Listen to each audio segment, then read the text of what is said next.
Welcome to the Winged Wheel Podcast, the number one source for news, analysis, and discussion on the Detroit Red Wings, the NHL, and all things hockey. Here are your hosts, Ryan Hanna, Brad Crisco, and Evan Lopsinger.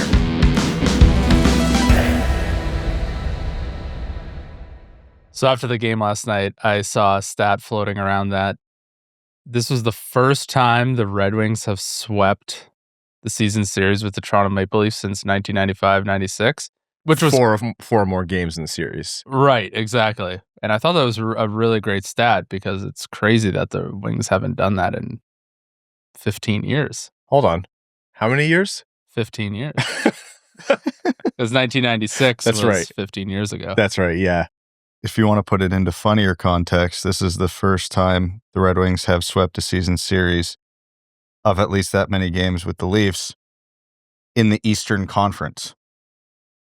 Right, because the Red Wings only just moved to the East like 5 years ago. Exactly. Right? Yeah. Exactly. You guys keep saying Red Wings. I thought it was the Red Sabres. Look, he was more right than we gave him credit for. That's true. The Blue Sabres don't seem to lose either. If Buffalo wins their games in hand on Detroit, they're only a few points back. And to me, that's the same kind of tier of team. So, you know what? Steve Dangle's getting dunked on. And you know, SDPN's eating it every time Detroit beats the Leafs. But maybe he was complimenting Detroit. And nobody knew it, including Steve. What is it with Detroit's massive defenseman just ruining Toronto fans' nights? Too much man. Oh my God. Congratulations to Moritz Seider, became a father of two on that play. No kidding. Just absolute, like that's the campaign to bring back bullying right there. That's what it gets you. I saw a lot of Seider and Norris in the same sentence last night. Well, Yeah. after last night. That's like, that play is the video that they're going to play when they do the montage for the nomination at the awards. However they do it, I know every year they switch it. This year, I think they're like using war drones to airdrop them into their houses or something. But that is like the Seider for Norris campaign play. Should have micro-watched the stats last night because I would have been very interested to see if he got an extra hit added to his tally for Demi McCabe after the game. Oh, man. That's nice. It makes the morning episodes easier to do when that's the last thing we saw before going to bed.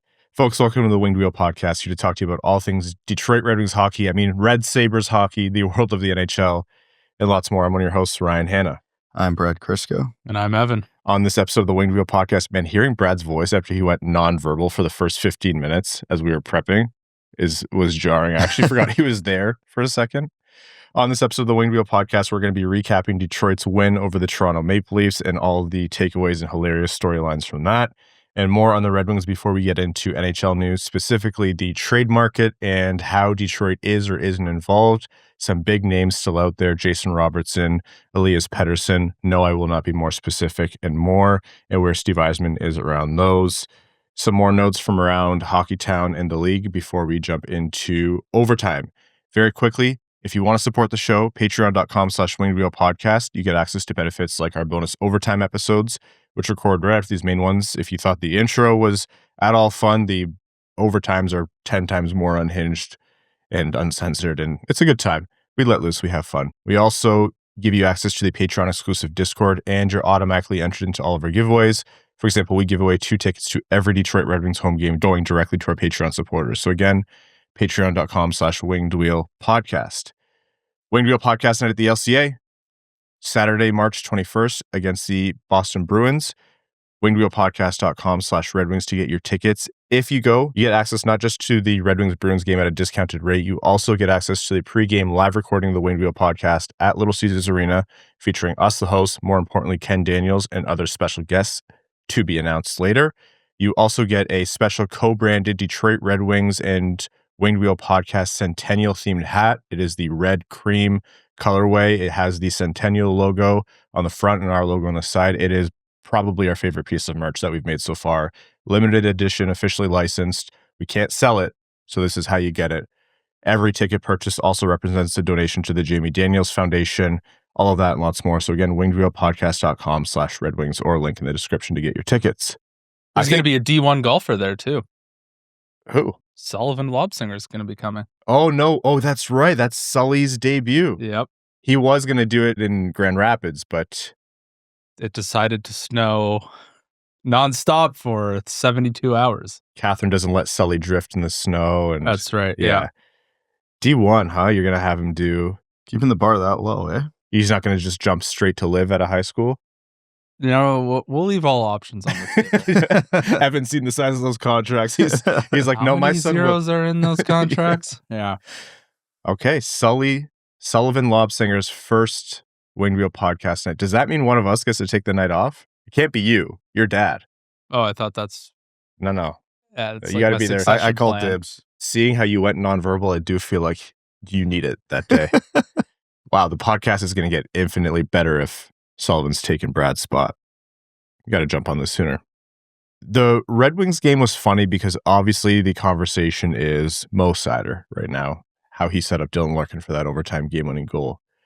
But that was John Gibson's game before that, right? Like that was... If you had any doubts about how John Gibson has turned his season around and is legitimately playing different and more comfortable and settled and not letting, a poor defense in front of him for periods of time rattle him, that game was the 100th example, it felt like, in recent weeks. In all seriousness, though, he was coming into this game with an insane save percentage. I think his last 7 starts, including this game, 7-0-0, a .934 save percentage, and 1 shutout. He's everything the Red Wings were hoping they were going to get when they made this trade, and honestly, probably more. Which, again, is such a relief seeing how the first 2 months went, but he's been legitimately maybe the best goalie in the NHL since the beginning of December. It was, 15-2 in his last 17 going into the game last night. It's bonkers, and, I would say in terms of game flow, gameplay, that game was, if I'm being generous, a coin flip. Mm-hmm. Like the Red Wings outshot the Leafs, but I think that last stretch in the third period was really where Gibson put his stamp on that game, because the Red Wings, to a fault, you could see were playing for overtime for a while there, where they weren't really pressing, and we know what happens when they do that, which is exactly what happened, which was a lot of grade A chances. Gibson made a lot of big saves. Actually, maybe the play of that stretch was the Austin Matthews partial break where Mo Seider made an incredible defensive play to not even let him get the shot off. Yeah. But, the Red Wings formula early in the season was Larkin, Raymond, Seider, DeBrincat were carrying this team in spite of the goaltending. Then it turned into the goaltending and a couple of the depth players were carrying this team. I don't know. Larkin and Raymond have looked a lot better lately, last couple of games. And Gibson hasn't slowed down. Like, this could be the final form, I'm hoping, especially the way Seider's playing. But the nice thing, too, especially when one of your key players is the goalie, all games are winnable. Every single game is winnable with that. You can lay an egg and Gibson can steal you a game. And it's been a long time since we felt that way. Helps the players as well, right? When your goalie's going to make a save behind you, you don't play as tense. You don't play as fearful of making mistakes that will automatically end up in the back of your net. Don't get me wrong, there's still a lot of mistakes. The Scott Laughton goal was not good, but John Gibson is doing everything in his power right now to keep the Red Wings in the game. And, 2 months ago, it would have been hard to fathom the stat line that he has right now. We talked I don't want to say the entire offseason. I think it's better to say for the majority of the last 10, nearly 11 years here, having a good goaltender is the biggest game-breaking cheat code, almost annoyingly simple solution that a team can have. It's not even that it papers over your deficiencies. It's a legitimate game plan in the NHL. If you have a goaltender who's giving you the chance to win games, even when your team ducks out of it for entire periods at a time, which I will say the second period was pretty poor for Detroit. Like, if not for John Gibson having a good game in net, that would have been game over right there. And it has been in a lot of nights, in November and October and in previous seasons. But a good goaltender keeping you in those games is the difference between those bubble teams right outside the playoffs where Detroit's been, and teams who get into the playoffs and sometimes win games and even a round or two. And that I'm not guaranteeing that with Detroit because there are a lot of other variables, and your goaltender has to stay hot in the playoffs. But to bring it back to this regular season here, this is what makes it so not every deficiency and hole in your lineup is like the loudest, most impactful thing in the world. When was the last time you thought about Detroit's center depth? When was the last time? Right now. Really? Over Well, the you fourth just defenseman? made me think about it. Also, I guess the whole you just lost the game thing. Is that too millennial? Is that too old? Do the kids not get that anymore? That you lost the game? I'm not sure. Let us know. You don't really think about the wingers scoring in the bottom six as much. You think a lot about Detroit's defense. That one's too loud to ignore, but it's made easier, sometimes to a fault, because people are tricked into thinking it's actually good or better than it is. But it's made easier when a goaltender's doing what John Gibson's doing. It just gives you a chance to win. And in a modern NHL where the talent is becoming more and more diluted every year, it feels like, that's the cheat code. Having a goaltender who's going to give you a chance to win every single game. And it's not easy. And this is fleeting. We're talking about 2 months here, not even. You're knocking on wood and you're hoping that this is the real deal and it stays. Especially with the break coming up, if you're worried about exhaustion with Gibson, because I don't even know when the last time he played what would constitute a full season as a starting goalie. You'd have very real concern about, okay, well, yeah, he's doing this now, but how long will it last? Now, this could be another one of the hidden benefits of the Olympic break. So if he's getting anywhere near that point while he's on the heater, because he's been playing a ton, he's going to get a nice reset in a couple weeks and then hopefully come back rested. The flip to that is he's on the heater, and do you want to mess with the juju right now? But, I think I would take the safer approach. You take every win as it comes. So the Red Wings beat the Leafs 2-1 in overtime last night in Toronto. And the game was not a barn burner of a game. It was definitely a goalie battle between Gibson and Wall.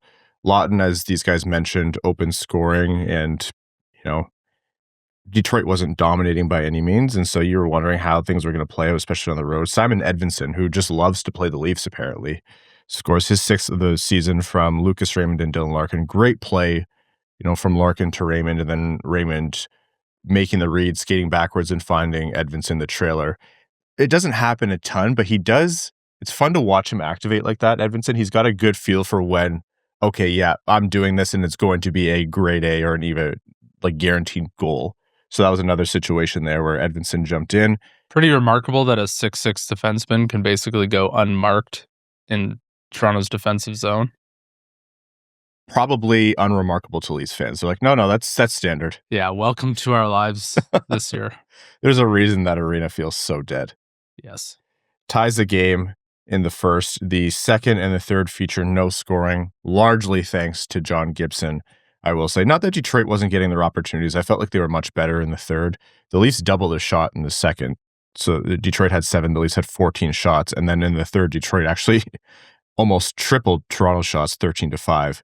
And then in overtime was all Detroit, 6-0 for the shots. And Mo Seider made one of the best plays start to finish of the season. Easton Cowan has the puck around his own blue line. Mo Seider just...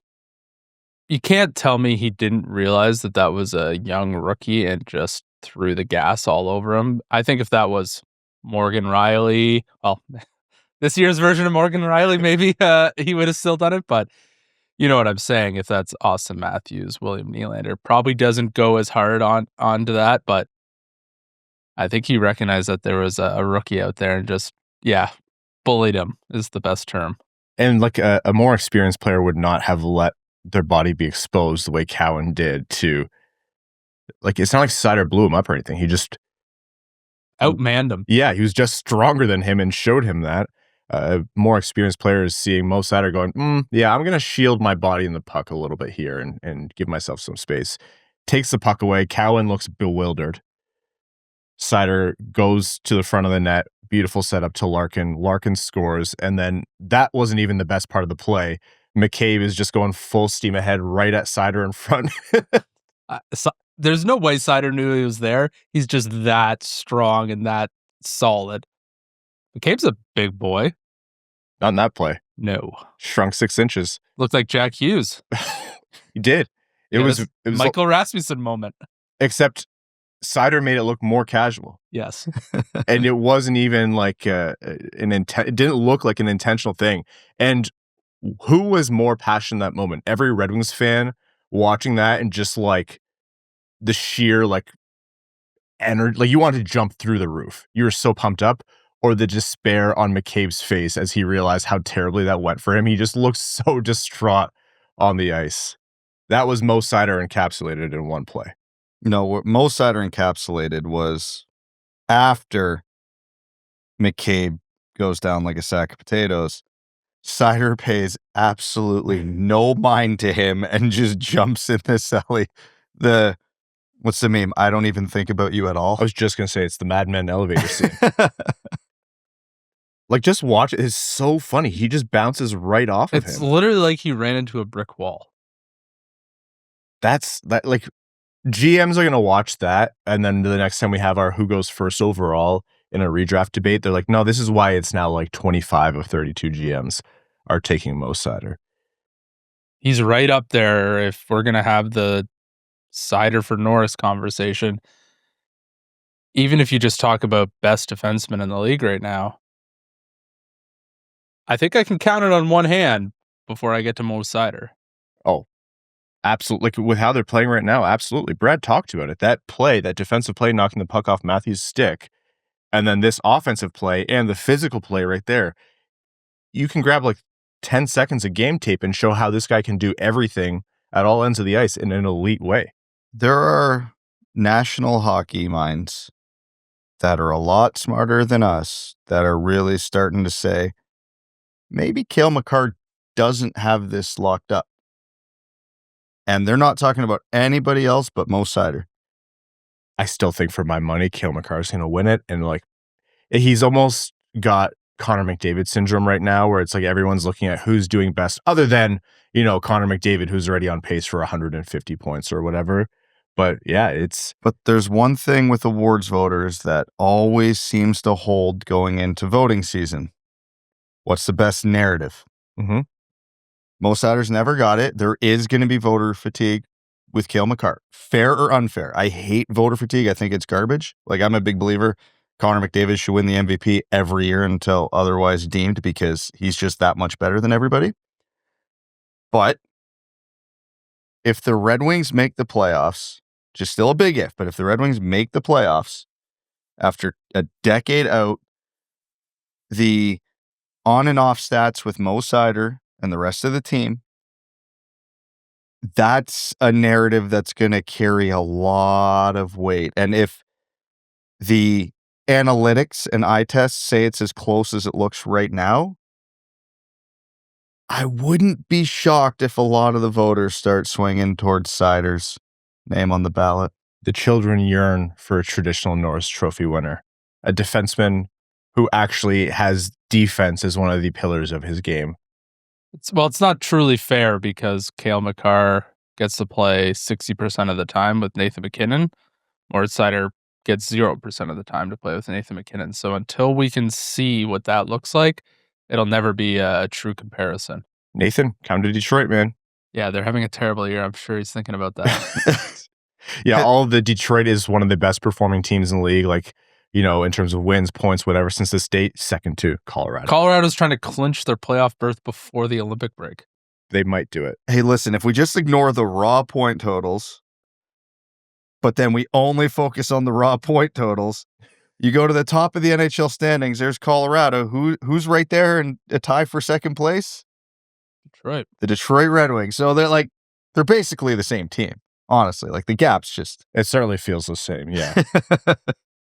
Colorado in the Eastern Conference would have what, like... They'd be battling with Buffalo for like third in the Atlantic. Oh, I was going to say they'd have like 95 points right now. Oh. How? They don't get to beat up on the garbage teams in the East. Yeah, that's a good point. I'm not saying Colorado's a bad team, but they got a lot of games probably against the Chicagos, the St. Louises, the Vancouvers, the Calgarys of the world. Nobody in the East has that luxury. It is so much different. It feels like two different leagues. Is this what baseball felt like before the merger? I don't even know if that was ever this extreme. Like every team in the East right now is still above 500, aren't they? It sounds correct. I stopped checking after a while. It's actually kind of upsetting to look at. Like, I forget. I think Ottawa's dead last in the Atlantic right now. The Rangers have a below 500 points percentage. Okay, so it's just them. 471. But even if you look at the bottom of the Atlantic right now, Ottawa is comfortably over a 500 points percentage, and they're in last. Yeah, 541. And I would take Ottawa over a lot of the teams in the West. They just have terrible goaltending. Like, I think they're a decent team. They just can't get a save. They put, like we talked last time, they put James Reimer in net, and they're like, this is a vast improvement. Who are the wildcard teams in the West right now? Like, without even looking, I guarantee I take Ottawa over at least one of them. The wildcard teams in the West right now, somehow both Eastern Conference teams. No, Utah with 56 points. Yep. Seattle Kraken with 53 Oh, points. Definitely, yep. Okay, so Ottawa would be a divisional seed in the West, apparently. I saw a report yesterday that Shane Wright is they're listening on Shane Wright while they're in a wild card spot. Hello. Oh, he's not. I mean, he's the typical Seattle player. Yeah, but I'll take that. Sure, We'll take one of those for sure. So those two teams I just named, 560 and 541 points percentages, respectively. 7th and 8th in the Atlantic right now have a 552 and a 541 points percentage. nice. That's Florida and Ottawa. So just to show you where things are at. What was the stat? I think we posted it where 5 of the top 7 teams in the last like month and a half are all in the Atlantic Oh, division. yeah. And I it's think all, that was on the broadcast last night too. It's stupid. so as of right now, in the wildcard race or the Eastern Conference race, Detroit is keeping pace points-wise with the best teams, has more games played. So Carolina has 1 game in hand, and the Tampa Bay Lightning have 3 games in hand. But those two teams in Detroit all have 66 points. And Detroit has a little bit of buffer against Montreal. So Montreal's a game in hand, but they're 3 points back. Detroit currently has that second divisional spot.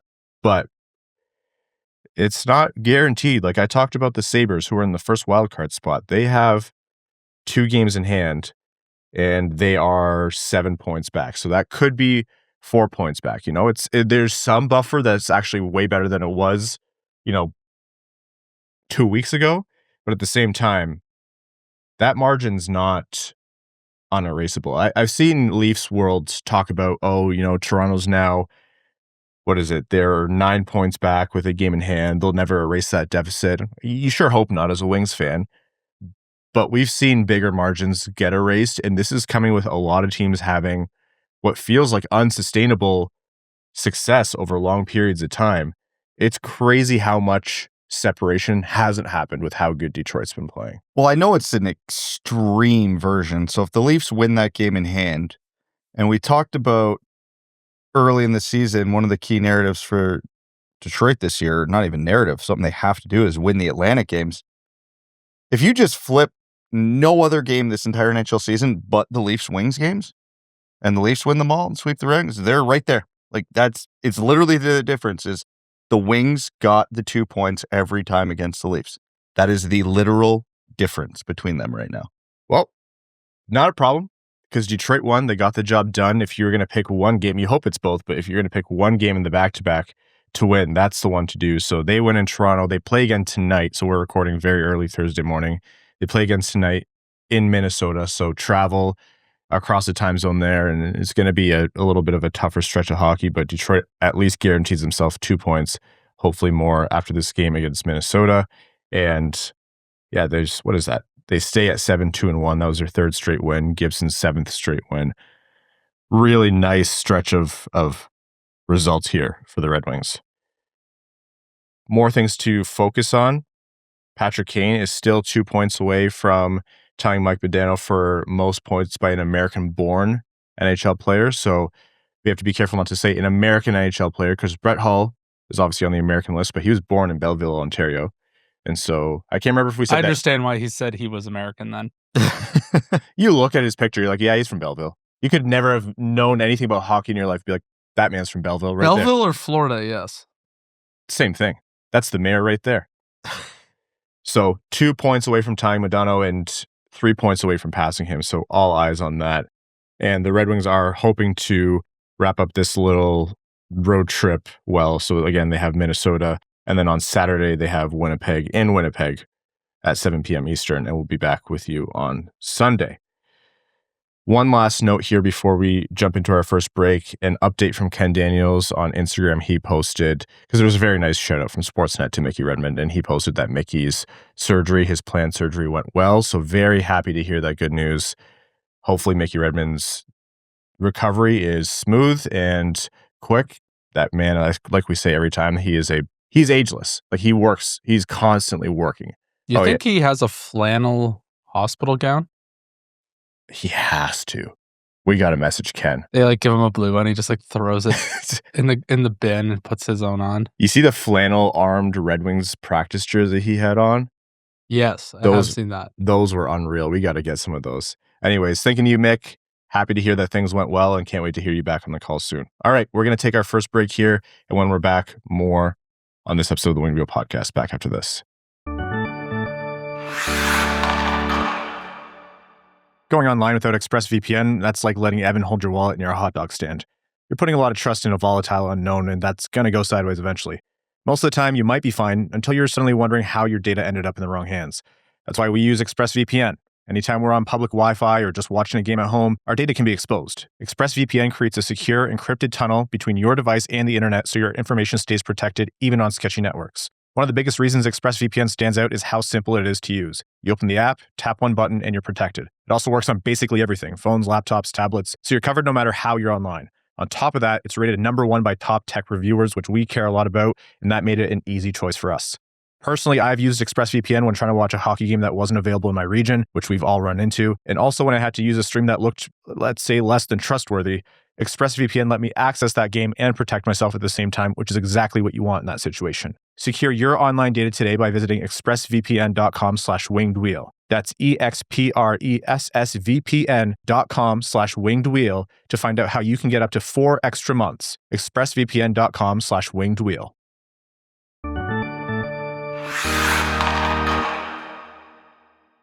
Welcome back. We'll start with some more unsurprising Red Wings news before we jump into the stuff that's bound to drive Evan insane, which is trade rumors. But Max Plant, Trey Augustine, deeply unsurprising, are up for Hobey Baker nominations. So 2 of the best players in college hockey right now. They're going to get their flowers and well deserved for the both of them. So great signs for the Red Wings Hockey Town pipeline. Go vote for them. Now to NHL news. Guess who is the biggest name on the market right now? Shane Wright? No, although that is an interesting one. Montreal should trade for him. Elias Petterson. Oh, God.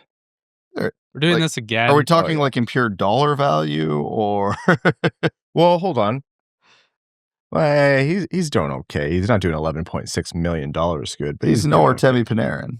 I have no idea which Petterson we're talking about anymore. We're talking about your nightmare EP40. Okay. There have been a couple times where reports have gone out, and I'm like, can you please be more specific? Because one of these Pettersons is more interesting than the other. Yes. Neither of them are like blowing your pants off in terms of their production or anything like that, but one of them is not really expected to. Well, unfortunately, EP40's a victim of the funniest stat I have ever heard. He is, of all the players currently on Vancouver's cap sheet this year, he has the second most points. Do you know who has the most? Philip Hronek. Quinn Hughes. Nope, they didn't retain on Hughes. He's completely off the books. Oh, yeah, okay, you said their cap sheet. I could give you an hour on this. You won't get it. Kiefer Sherwood. Nope. Another Petterson? Nope. Oliver Ekman-Larsson. No way. He's still on their sheet for another 4 or 5 years from the buyout, and he has 31 or 32 points, so he's a couple points ahead of EP40. Ekman-Larsson has 31 points? I know. Good for him, first of all. Yes. A little bit of a career recovery there. Yeah, good for him. But, man, how bad is that team? That's terrible. That team has the classic Canadian franchise in the dumps stink right now. It's what we saw in Toronto last night. It's what we've been seeing in Vancouver for a long time. I don't know how they're going to pull themselves out of it.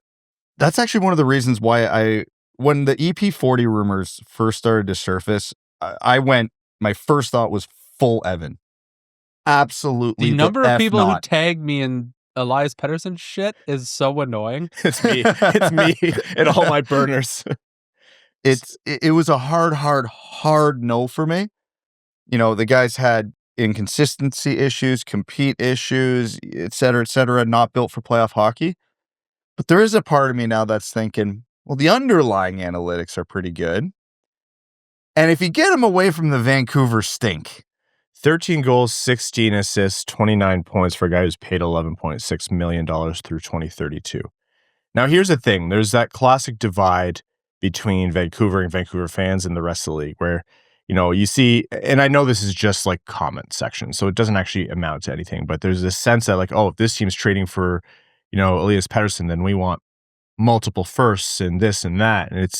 And I'm sure Vancouver's like, yeah, if we're trading Pettersson, we're not retaining anything and we want more in exchange, because there is a very talented player underneath, and you could absolutely see a world where that guy, you trade for him and he could be an 80-point plus guy again, for sure. But this far into his career, he's 27 years old. Those things that Brad talked about with, you know, struggling to keep up with the physicality of the game, not really being dedicated to adjusting his body to account for that, questionable defensive effort, you know, at times seeming checked out or too easily shaken. I think that's him. I think that's baked in. I think you're accepting that as part of the package. So if you're going to be paying this guy $11.6 million, there's not going to be any kind of, in my mind, a reasonable expectation of a return. Now, I could be proven wrong, but with that contract and that much money, that even supersedes my mantra of the cap isn't real. It doesn't matter what you're paying these guys. You're not going to pay him $11.6 million unless you're incentivized to do it. So that almost plays into a part of the reason you might consider it.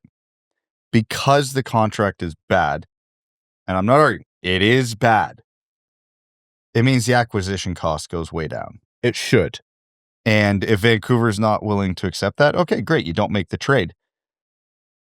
But there's very few teams who could absorb that cap hit. And I just pulled up Puckpedia here just to see. I was just curious where the Red Wings are at. And obviously, all these numbers are different because of prorations and stuff like that.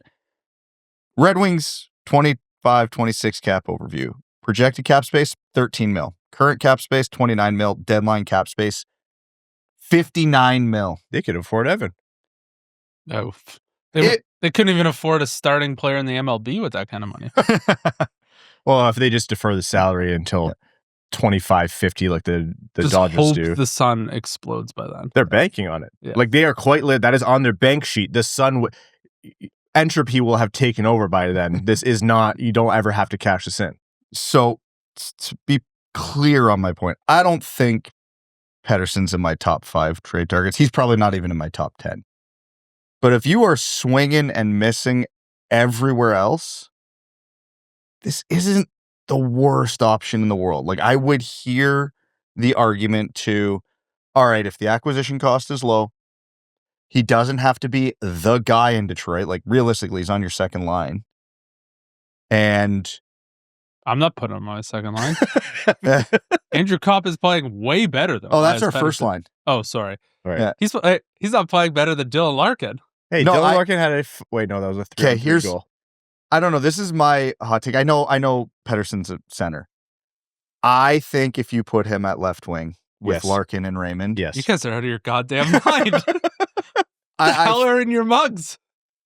Not anything strong enough. Again, he's not one of my top trade targets. This is like if all else fails and you really want to try something and the acquisition cost is reasonable and we know the salary cap's going up by $1 trillion, I could see a world where getting him out of Vancouver, he could turn into a regular 60 to 80 point guy in Detroit in the right situation.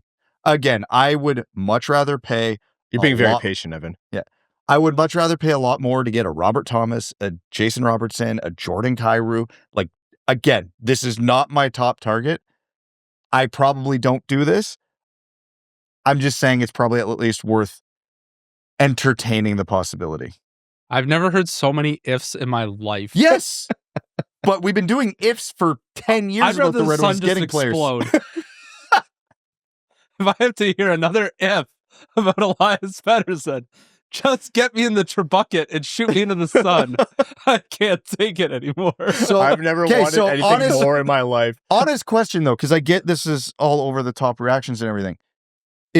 Would you rather them do nothing if nothing else appears over the next couple of years in terms of getting a top six? Yeah, because who else is out there? For agency, there's nothing. There's nothing in free agency. Teams mistakenly think they're good and have to blow it up. Like, I think the Rangers are a okay team, but they're absolutely a disaster now. And they have admitted they're blowing it up, but who are you trading for? Well, I'm just saying there's teams every year that think they're not going to be as bad as they are, and then they decide to blow it up. Like, that's right. I think thinking that no team is going to do that over the next year or two and having no options is probably... Well, that's the thing. No, you're absolutely right. I bet you there is going to be a couple teams that we're not thinking of right now. You're basically saying it's like either... the LA Kings go nuclear next year and all of a sudden they're... Yeah, I get it. But then you probably have 17 other teams competing for the same guys. Like, my whole argument, if I'm going to make one point to really advocate for this, which again, I'm trying not to get like... I'm not advocating for it. The YouTube comments by this point in the show have already been submitted. So you may as well carry on. That's fine. We have spent, if we're not talking the 10-year rebuild, but like in the time the Red Wings have hit the gas in getting better, what feels like a dozen guys who have hit the market that we sat here and went, yes, the Red Wings should try to acquire this guy, they're over. Like, again, I'm all for being picky. But if Kyrou goes to Los Angeles, Robert Thomas goes to Florida, Jason Robertson resigns in Dallas, et cetera, et cetera, et cetera, your options might be take the reclamation project, the expensive one, or do nothing. And I genuinely think I probably side on the do nothing, but man, that creates its own problems. So I think I should qualify this by saying I think the interest is real, not just from Detroit, but a lot of other teams. But where I would say exercise caution is that that's a very broad term. Calling the other GM and saying, hey, are you actually done with Petterson? If so, what are you thinking? And it's like a 45-second phone conversation or a quick text message or an email. That happens all the time for every single player, like all the time. And that could be the interest. You're just checking in. You're thinking what Brad's thinking of, like, okay, this will take less than what it would have, if he was actually producing like he should for his money, but it would still make our team more talented. Let's just see if you could have him cheap. I think that's where my brain is at in terms of what's most likely. So I don't call this a likely endeavor, but let's go down the hypothetical. Let's say they do get him for cheap. Either Vancouver's happy to get rid of him without retaining anything, so it costs you almost nothing, or they retain and the contract's not as scary. And the Red Wings do have more offensive talent. You can be the biggest the second biggest EP40 hater in the world. The biggest one sitting right next to me. But you still have to admit, that's a guy with lots of offensive talent in there. And it helps the top six in a way, or maybe the middle six, Corn Evan, in a way that the Red Wings really do need to be a more productive offensive team. But you not only maintain, but you actually exacerbate the issue of this team is soft at points and they can get bullied. You've seen Stop taking all my argument. You should have jumped in sooner. I'm trying. You let Hodge over here go on for 10 minutes. Waiting for the blinds to open to see if that sun's getting any closer. Yeah. No, it's not. I promise you, not here. So, yeah, tell us about the softness issue you have, Evan. I thought that was for the Patreon exclusive. No, that's the video portion. Go on. Okay. Like, I get what you guys are saying, and I agree. Like, Elias Petterson is one of the players, the archetype of player that I hate the most. Like, I hate when it's a scrum and your opponent is just punching you in the face and you're just looking at the ref. That is the Elias Petterson MO, and it drives me up the wall. But that's not even my biggest problem. Like, you're going to take a big risk. That's a huge cap hit. I'd almost rather separate that and go get two guys to bring the depth up that can contribute. But that's a big cap hit, and I don't even think he's a Steve Yzerman type guy. Like, the effort is no longer any good with him, that the compete is not good with him. He doesn't play the way the Red Wings want to play. These are bad habits that have become part of his DNA, and it's just not something I think the Red Wings are interested in terms of how they want to play and how they want to build a team, and it's just not something I'm interested in either as well. He's had one season where he hit 100 points, and his next best is 89, which is still phenomenal, but those are also the last 2 seasons the Canucks were any good, though, so you surround him with talent. So he's only good when his team is good. He's not a driver, and for $11 million, I want a driver. Yeah. So I'm on the one side of the fence where I'm like, those were flash in the pan. There's the other side that says, hey, if you get him out of Vancouver, there's the chance for him to bring it back and be the Elias Pettersson that people saw. But, the point totals haven't been there, and the eye test hasn't been there for me, and that immediately gets me out of this conversation. The thing is, though, he would play with good players in Detroit. Like, if he has to play with talented players, okay, that's fine. We've seen players like that over the years where on a line by themselves, they're useless, but then you get them around talent and they know how to really play off of it and they can really pop off. I could see a world where Petterson next to Larkin and Raymond is scoring at the same clip, if not more than them. Like, I could see it. Again, I'm not betting on it, and I would love for Vancouver to retain and get him around $8.5-9.5 million would make me a lot more comfortable making that deal. For me, I'm looking for the Zach Hyman types, the Chris Kunitz types, the guys who are tough to play against but can contribute as well when they play with good players, and they don't cost $11 million. I'd rather put the $11 million either into multiple players or the pay raise at some Simon. I'd rather give Simon Edvinsson $11 million right now than Elias Pettersson. And I think I'm just not into the Elias Pettersson conversation, especially not at full pop. Everything you just said, I agree with. Like, I would much rather a Tom Wilson, a Zach Hyman, those guys are the ultimate asset in the NHL right now. They do not come available. You can't get them. You just can't. So if you can't get the top players, you can't get those guys. You have to go get Elias Pettersson because you're out of options. You got to make your own option. That's kind of the point I'm making, though, is like, I'd rather do nothing. You are. If all the better options are exhausted, do you entertain this? Like I said, in a perfect world, if I'm going through my top 10 guys who might be available in the NHL, I don't think Pettersson cracks that list. But 5 of those guys are probably going to re-sign because that's how it works with all the cap space. 3 of them are going to get traded to other teams, and then you're maybe banking on 1 or 2 guys. Honestly, I would rather overpay Panarin at age 39. I'd give him the $11 million over Elias Pettersson. That's where I'm at. I'm like, in the very specific, like, let's say the Red Wings and Yzerman are able to thread the very specific needle of, yes, we get Pettersson, it costs us almost nothing, and they retain a little bit. Not the full amount, because I don't think that's reasonable to expect. You got to remember Vancouver's ownership. They are not going to... But let's say they bring him down to $9 million and it costs almost nothing. Then you're like, I could see it.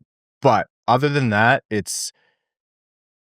To me, yeah, I fully agree with you, Evan. It's like I much rather would want to go after the big ticket of Jason Robertson, or you go after the depth guys where you try to find the next, Radish or the next Zach Hyman. And those are big, like those are not easy to replicate, but trying to be more efficient with your dollars that way. But I fully understand what you're saying, Brad, and I actually agree with you that you're not disagreeing with Evan. You're talking about that very narrow lane of, if it works out this specific way, you can see a world where it does make sense. Because at face value, in the first 5 layers deep, it doesn't make sense.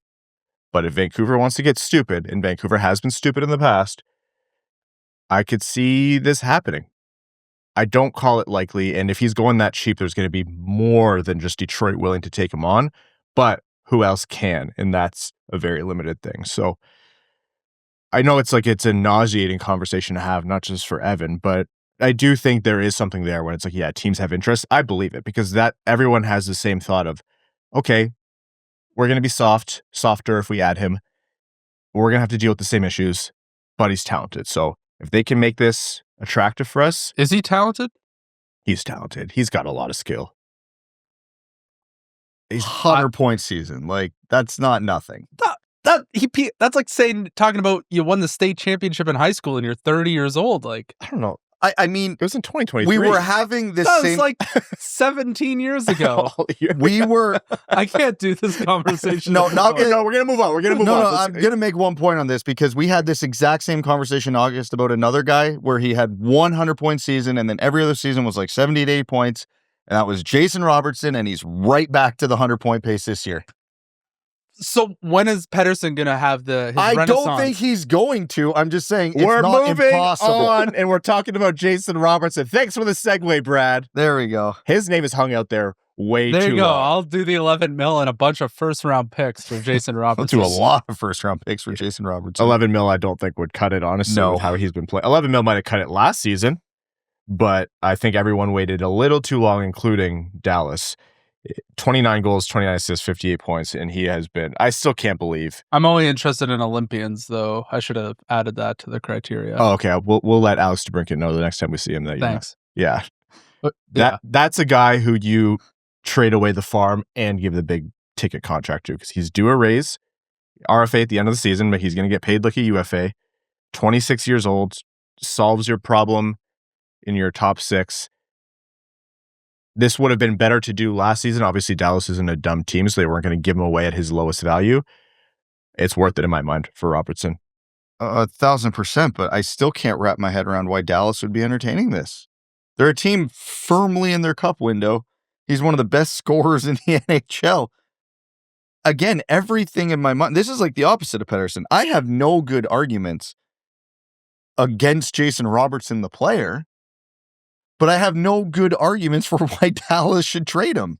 Their cap situation's a bit different. Yeah, but he's the type of player, well, you jettison whoever else you have to jettison and bring up whatever AHL player you have to replace that guy to keep Jason Robertson. You're better off trying to find a cap dump, like a Patrick Marleau type move to free the cap space to keep Jason Robertson. God, Spend that 2 works first-round picks to unload the entire right side of your defense so you can re-sign Jason Robertson.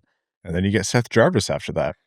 I'm curious also if there's a relationship strain because didn't they bridge him to start? 4 years. I remember when that contract was signed, like, and they're like, hey, you're going to get less dollars now, but when that comes up, we're going to just roll out the Brinks truck, tax-free, here you go. And now he's like, all right, we're in year 4 and we're still having the same conversation.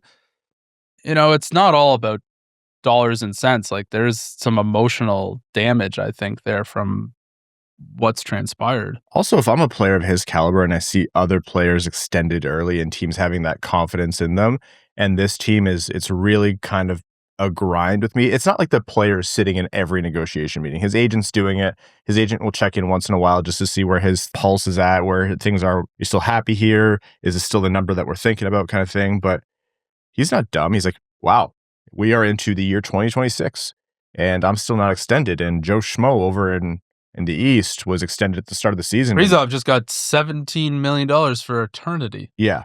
He's like, okay, so why is 12, 5, 13 an issue for me? The cap's going up by even more than I thought it would when I saw my bridge. I thought it was, hoodwinking them. But it turns out they're still grinding me. So yeah, I could see a world where he's not thrilled by that. 4D chess. Immediately, Steve Yzerman needs to go trade for Nick Robertson. Not the worst move in the world. Get the incentive. There's worse Thanassises in the world, Yeah, it's you. Speaking of which, Luke Hughes did you see how he injured his shoulder? Did he open a door? His car door slammed on him by accident? Was this also at a restaurant? His jersey got tugged as he was skating away. And I get it. Like shoulders are weird. It's one of those freak plays. But one of the comments in the video is like, is every devil made of glass? What is going on? It's on LTIR now. That's insane. Almost they were considering surgery, but they eventually decided that he's just going to rehab it. But he's going to be out at least through the break. And then the messaging was, then we'll see. If I know anything about the Hugheses, they need to go in and have the most invasive surgery possible to get whatever their ligaments and bones are and just put in titanium.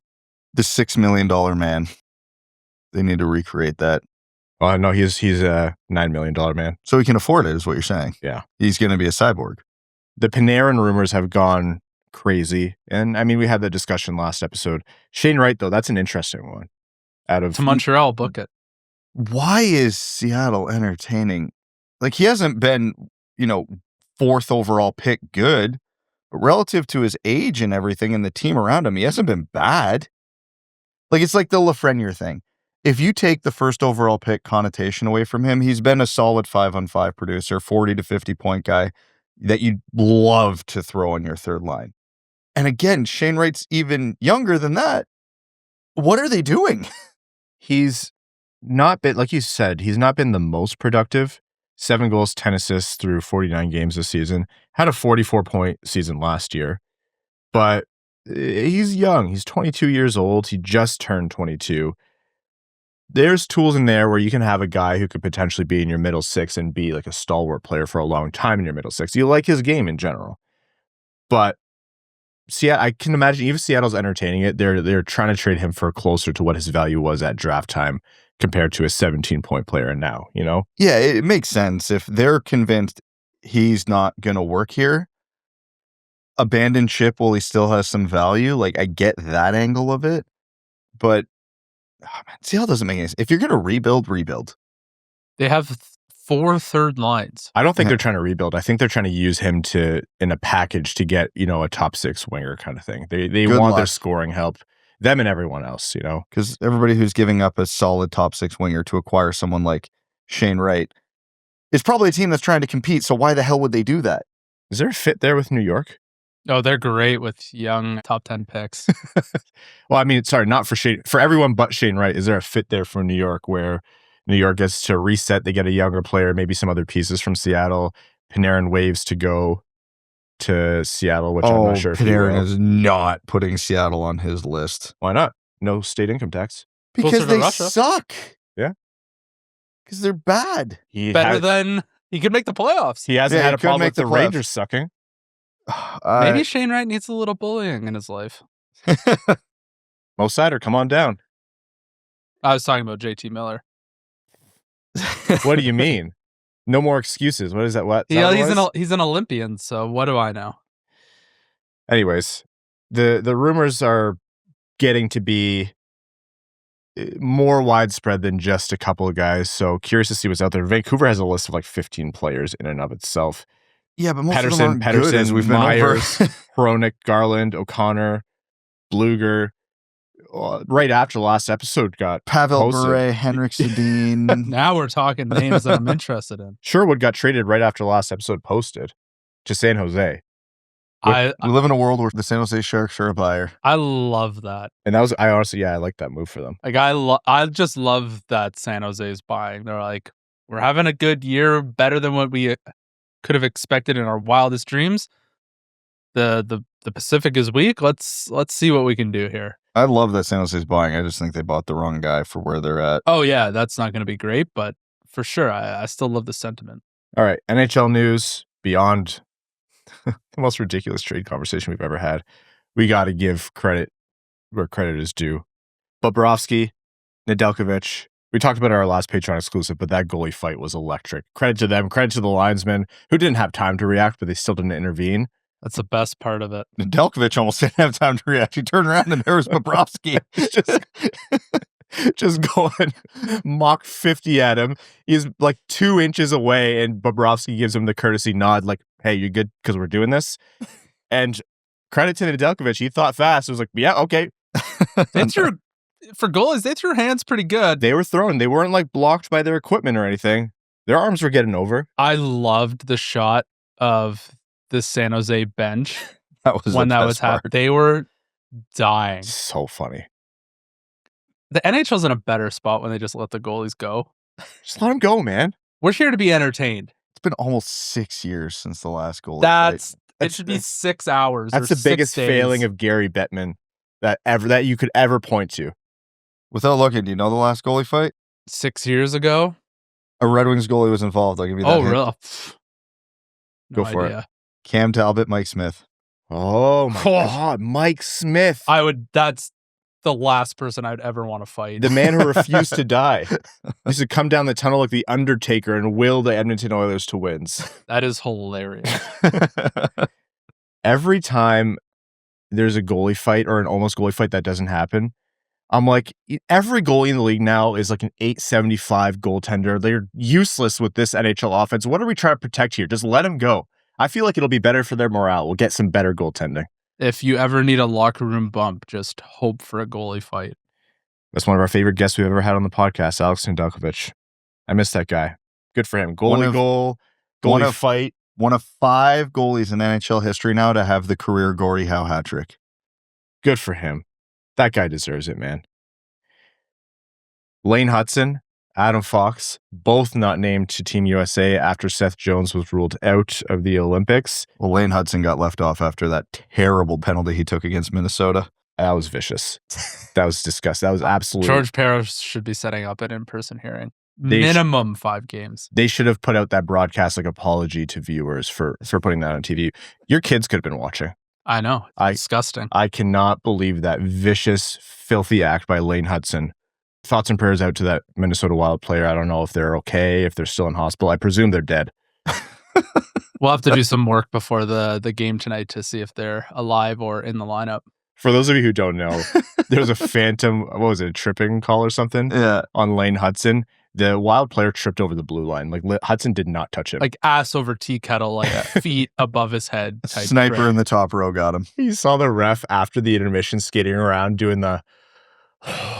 Because he saw the video at intermission. He knew how bad he messed up. He was like, oh. He did go over and apologize, which is Yeah. the right thing to do. And it sucks for refs because like their job is magnified and like reviewed with such scrutiny.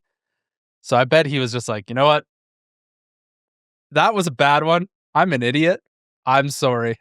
Let's just try and move on as best we can. And then that was egregious. It got really overblown. But when you look at the replay of where the ref was standing when he called it, like you can understand why it looked that way. Because where he was, it wasn't like he had the same angle as the camera where we saw the gulf between Foligno and Hutson. Hutson was directly between him and Foligno in his line of sight. So you could at least... It's like a David Blaine, sleight of hand illusion trick. Yeah. But we all know that Lane Hutson uses telekinetic powers and did it. Yeah, it's we're on to you, Lane. There's no place for that in the game. Disgusting. His telekinesis isn't strong enough to drop him on the United States Olympic team, but Tom Wilson, Matt Rempe saw that and went, what a jerk. Yeah, I could never do something like that on the ice. But no, so the Team USA officials decide to bring in Jackson Lacombe to replace Seth Jones. And Jackson Lacombe's the real deal as a defenseman, man. He does it all, and I understand why they brought him in. But if Adam Fox wasn't going to request a trade before... Oh, my God. Yeah, no, I can trade see... to Canada? Is that what you're saying? Seth Jones is a seasoned vet, won a Stanley Cup. I'm mad you left me off the team, but he also shoots right. I get it. And then they bring in a lefty. Who's... never played at a level like this, not even close. I will say, like, this is going to sound like Red Wings bias. I understand why it's happening with the intense, why wasn't it Lane Hutson conversation, but you don't need to think that hard to know it, right? Like, he's one of the worst rush defenders in the league, or defenders for zone entries, or maybe both. Kind of micro stats there. The guy can do so much with the puck on his stick and control the game, but in Olympic hockey, it's the best players in the world. You are going to have fewer opportunities, and those opportunities are going to come against you just through that very simple calculation in and of itself. If you have the puck less, the puck's going to be coming at you more.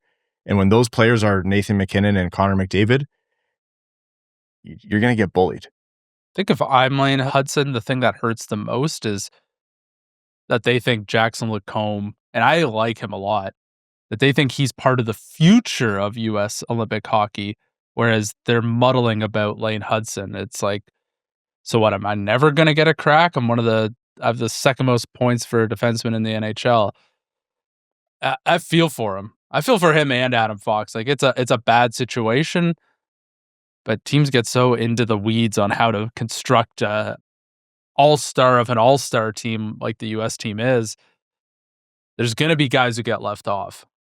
to me, I get all the talk around Lane Hudson. This isn't a Lane Hudson conversation. This is an Adam Fox conversation. Yeah, that one's tough. It's your team, the brass from your team, your coach. There's no, I don't know if there's anybody from Montreal that has any affiliation with Team USA. There is a whole lot of New York Rangers in there. So it's a tough look. Well, they're having a great season, so that's good news for everybody else. Yeah, teams out in the dumps. They're talking about trading your best players. They sent out another letter to the fan base. You got left off the roster somehow twice. Your class bully made it. It's like, who's been terrible? That's a real trade target for the Red Wings. The other thing I saw was that Italy is not doing your name's Gabe Velarde, you sound Italian, come play for Team Italy. They're actually taking Italians, which is not good in terms of, on ice expectations, but we may see someone smoking while they play. So Sergei Zubov. Sergei Zubov is spiritually Italian. There'll be no games that start anywhere near 8 p.m. because they're like, that's when dinner is starting to ramp. Like, we're going to start thinking about dinner, so we have to play between the hours of 3 p.m. and 6. Yeah, they're like, guests are going to arrive in 90 minutes for the start of service. We have to set the tables. Hold on, I need you to clarify something. When you mean a player smoking, are you talking about an Italian lighting up a heater on the bench, or what they're going to look like after Tom Wilson's done with them in that tiny neutral zone? Brad, there is going to be a cigarette smoked at center ice before Tom Wilson. That's actually, they're getting rid of the ceremonial puck drop. They're just going to light a dart right in the middle. But I respect the hell out of that. Oh yeah. They could easily find a bunch of guys who would jump and play for Italy, just represent that nation, even though they have basically no affiliation. But I like the fact that they're like, nope, we're going to have Italians playing on the Italian team at an Italian Olympics.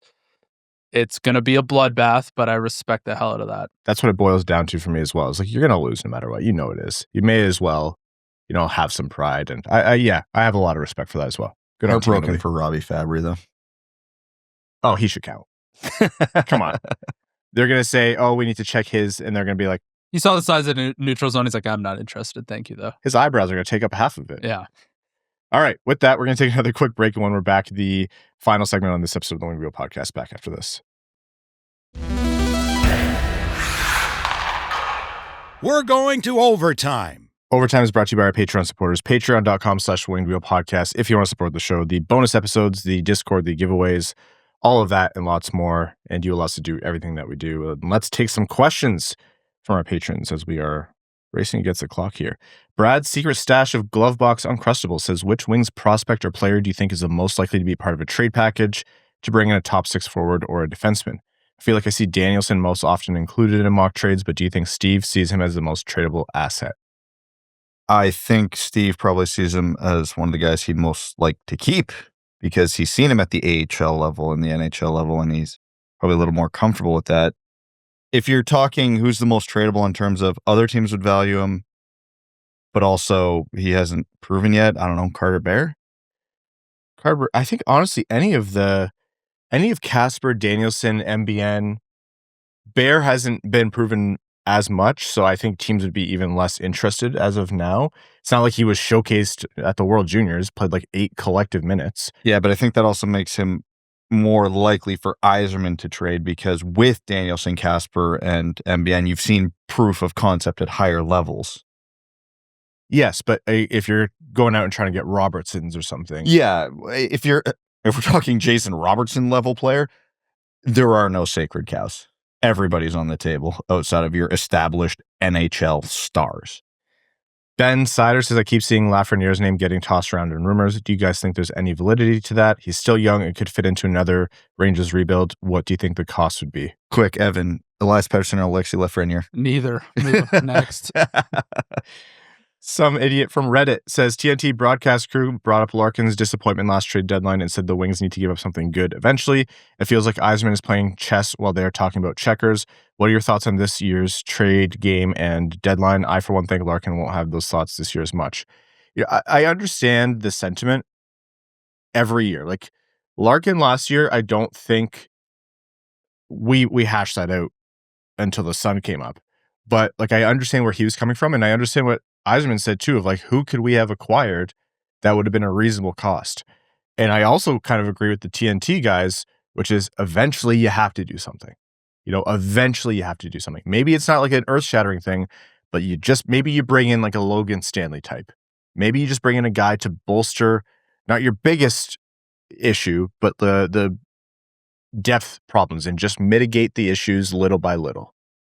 Instead of it being a third-degree burn, it's a second. You're just trying to make your misses, like in golf, you're trying to make your misses a little bit less. You're just trying to play on the course a little bit more. And I think Steve Yzerman's been trying to do that for a long time now. Listen, this whole conversation is Craig Smith erasure, and I will not stand for it. Red Wings legend, baby. But realistically, the Red Wing, nothing has changed in the last 2 years. The Red Wings, it has. No, it hasn't. Not from what they should be doing. The Red Wings should have been and should continue to be aggressive in acquiring players. Just not rentals. They're not in the rental market yet. Find someone good with term and go all in. We've thrown out all the names a million times. You should still be at the front of those conversations going, I will pay an unholy amount for these players. But if you're giving up a first-round pick for Artemi Panarin with no extension, you don't do it. Like, nothing has changed on that front. Okay, but that's an extreme example, because last year it took until... You want to give up a fourth-round pick for a depth defenseman by all means. By all means. I would, at this point, for the right player, I'd move a second-round pick.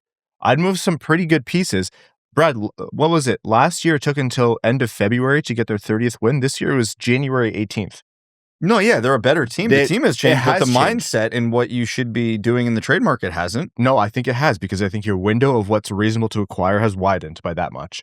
You're not going out and making the same rental acquisitions that Vegas or Colorado are making. Like, you're not giving up all of that for the, Andersons, although Anderson's absolutely going to re-sign there, so that's a poor example.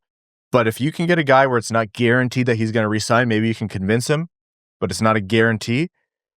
Yeah, just no premiums. Premium's a high bar for me. Premiums is the top prospects or first-round picks. Okay. Yeah, you can draw that line. That line probably is somewhere around a second-round pick. Sure. Keep in mind, the Red Wings already got rid of one of their seconds for John Gibson, so... Looks great. 904 save percentage. That's right. Every day ticking a bit closer to my hot take, so... Evan's shaking in his boots right now. I'm not shaking at all. This entire episode has just been This ridiculous. guy's not coming back. Yeah. All right, next comment here is going to be from Cameron Schneider. Says, I'm a certified non-puck knower, but Soderblom seems like he's playing great. Not often on the score sheet, but it feels like he's killing it in a lot of the intangible categories. I've also been rooting for him since he got to Grand Rapids, so it's possible I have bias. I thought that line was decent last night. Yeah, they were. Big, skilled, cheap. Sounds like a depth forward to me. He deserves credit for how he's worked on his game. Like, there's been different points where Rasmussen's done a good amount as one of our studio lights goes out there. And, other depth players have had little rebounds. I think Soderblom has been quietly, doing a lot better with his game and the physicality. What do we take of the light going out when you said Rasmussen's name for the first time this episode? He's like, stop talking about me. I don't want to hear my name out of your mouth again. Matthew Soler says, do you have a sneaky D option the Wings could trade for, maybe if Hamilton, Petterson, or Fox costs are too high? I've always been a fan of Carson Soucy's game, and with New York's fire sale sign being lit, he could be a nice depth addition to bring a good bit of grit and consistency. Unironically, Logan Stanley. Yes. Those kinds of players, like, look at what the top team, try to emulate what the top teams have done in terms of who they've brought in. They haven't tried to hit a home run with a lot of these depth defensive signings. They just want someone to come in and steady the ship, do a couple things well in the game. Like, if you're Detroit, you're not going to have someone replicate what Seider or Edvinsson do. Just have someone come in and do, like, Ben Sherratt. Is Ben Sherratt, by the numbers, a great defenseman in this league? No. Does he serve a purpose for these Red Wings? Yes. Is that how you get to the best defensive core in the league? Absolutely not. But you have to be reasonable. And if you can just, like, building block by building block, improve this team, you might find a hidden gem once in a while, but at the very least, you just bring up the floor. You reduce your mistakes, like Evan said. It's like golf. Yeah, especially with how bad the bottom pairing is. You have lots of options available to you to make those incremental improvements. I think Logan Stanley does make a lot of sense. Like, he's a big guy. Yzerman loves having big defensemen. You don't need him to play 15 minutes each night. Like, He just needs to steady the ship down there, be a prick to play against, and that would be more than fine for a third pairing defenseman. Deal ceiling conditional 4th round picks is lightning round. Would you rather Quinn Hughes at 16 mil or Zach Werenski at 13 mil? The second one. Werenski.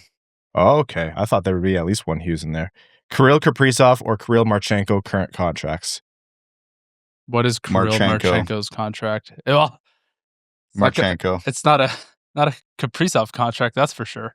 3.85 through next season. I like that a lot. Yeah, I'll take that value. Adam Fantilli or Nick Suzuki? Nick Suzuki. Yeah. Yeah, I like Suzuki a lot. Matthew Olivier or Nick Delorier? Oh. Either. Olivier. Yeah, he can actually play. Third pair left D Aljo or third pair right D Aljo? Yes. Left D. Who are we putting him with? Evan uncaffeinated or Ryan uncaffeinated? Huh.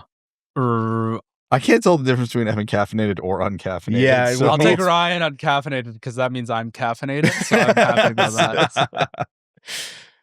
All right. We are going to take one more quick break here. And when we're back, we have some housekeeping items. Then we'll wrap up this episode of the Wing Wheel Podcast back after this.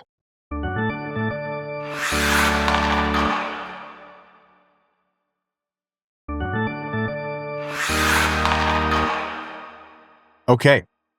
As Evan leaves, I think he had to before he was going to throttle us, Brad. It'd be a miracle if we see him on Sunday.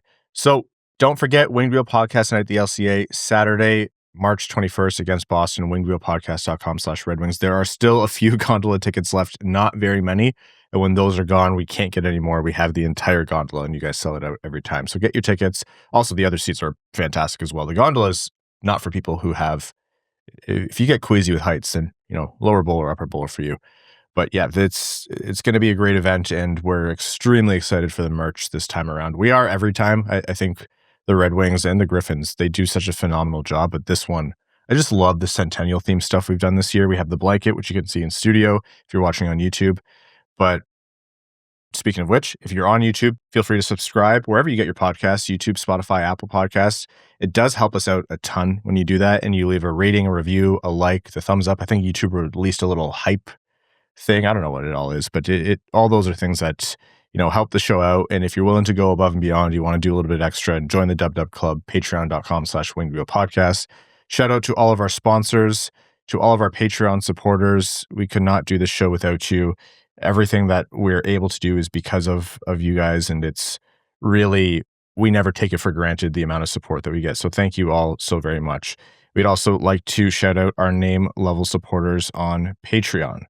Arjun Shankar, Yves Bartels on behalf of the Sarah Garand Foundation, Akefer, THL Champ, Samuel Soderholm, Klaus Sorensen, Glenn Brabham, Rain Dano, Below Average Ball Hockey Goalie, Matthew M. Rice, Darb EQ, Sea Lion, Detroit Style, Deep Dish Cider, Bingo Bango, Hassam Al-Qassem, Asher Killian, Kalen Wood, Alex Toger, That's What I Appreciate About You, Derek Enstam, Matt McKay, Andy Hardcore, Sam Bankston, Citizen High Five, R.A., Aaron Hudson, Admiral Matt S. of the Cheesebag Navy, The El Cato, Stephen Ortlieb, Jonathan Miller, Give Blood Fight Probert, DJ Denton, Carl Britannia Nanalewski, Jay Gollum, John Ingalls, CB55, Connor Scovey, Adam Zuiza, Adam Rose, I Miss Pew Suitor, Drinking Baileys from a Shoe, Hockeytown Matt, Mr. Kuzi, Chaotic Monkey, Craig Kibble, Iser Plan Stan, Podgy713, Clip Clop Nene, Unapologetic Gibson Truther, Griffin Not from Grand Rapids, Marty, Kazi the OG13, Jeff Pridemore, Eric Hill, Butts Carlton, Best James Bond, Beer League Legend, Alec, Mark Hernandez, Slim Smitty Cards, Grand Rapids Girly, Anna Sleeman, William,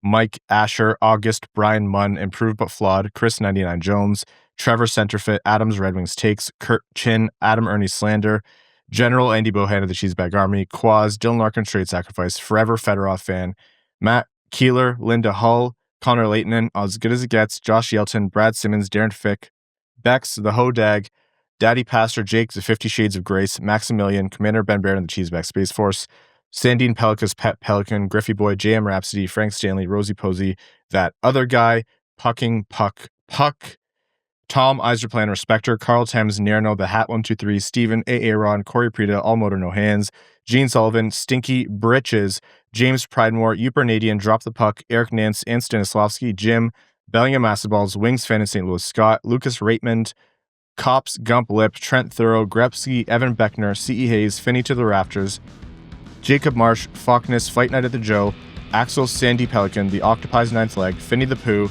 I'm Evan, you're Evan, we're all Evan, Will Utley, Ian Grant, and your second favorite patron. Thank you all so very much. We will talk to you Sunday. Thanks for tuning in to the Winged Wheel Podcast. Be sure to visit wingedwheelpodcast.com, where you'll find links to subscribe to the show on Apple Podcasts, Spotify, YouTube, or wherever you get your podcasts. You'll also find ways to support the show, like Patreon, official podcast merchandise, and more. And don't forget to follow us on X at Winged Wheel Pod, at Ryan Hanna, WWP, at Brad Crisco, and at Hockeytown Evan, as well as Winged Wheel Podcast on Instagram.